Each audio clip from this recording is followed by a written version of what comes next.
Howdy and welcome back to the Hollywood School for a new story.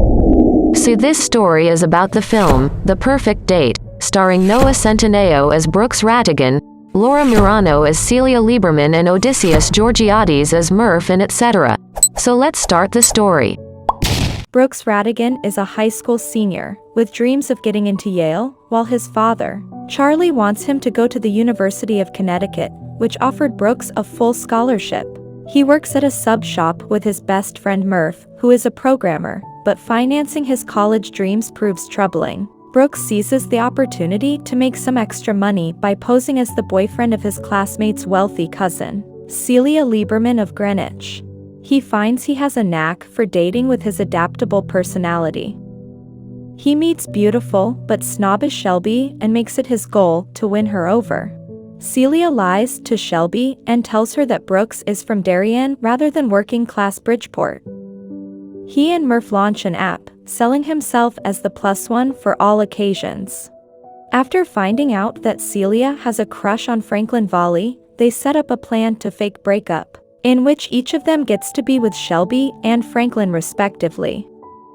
As business booms for Brooks, Murph feels neglected and cuts Brooks off. Celia sets up an interview for Brooks at Yale, and is upset when she finds out that he researched the dean previously and lied to him in order to be liked. Brooks justifies it, saying that it is no different from what he has been doing with his app. Celia realizes that Franklin is not the person for her, however she does not tell all this to Brooks. When they conduct their fake breakup, she is hurt by his words, and slaps him. But Brooks is still under the impression that it is all an act. Following the breakup, Shelby kisses Brooks and asks him to accompany her to her school formal. The two find it difficult to relate to one another and struggle to hold a conversation. At the formal, Brooks sees Leah, a girl who had used his app to practice dating. She reveals all about Brooks' app to Shelby, who is offended and disgusted by the theme of Brooks' app. He reveals to Shelby that he is not from the wealthy town that she believes he is from, and that he needs the money to go to Yale. She calls him a liar and leaves.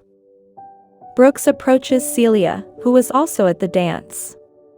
She declines his offer to dance, and says that she is not a backup. He returns home and talks to his dad about what has been going on in his life. His dad reminds him that nobody truly knows who they are, and admits to Brooks that he is proud of who his son is becoming. Brooks decides to accept UConn's offer, because if he has to pretend to be somebody else to go to Yale, he does not want to go. Brooks makes up with Murph. He also meets up with Celia and writes a letter to her, where he reflects on how his previous ambitions were to drive the fanciest car, go to the nicest school, and date the prettiest girl. But he has revealed that these ambitions made him a bad friend, an ungrateful son, and a self-obsessed person. He writes that the times when he felt the most himself was when he was with Celia and wants to be with her.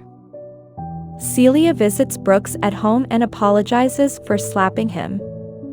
The two then go to the Sub Sandwich restaurant, which has been retrofitted for a party, with Murph and Tuna Melt, who is Murph's crush and regular customer of the sub shop, in attendance. Here, Murph reveals his admission to UConn and Brooks reconciles with Celia, sharing a kiss. The four then continue to dance until the end of the film. So this is how the Perfect Date film story ends. And if you enjoyed the story, then please like and share the video, and also subscribe the Hollywood School for more film stories. You can also comment for the film story you want to see in next video. Thank you.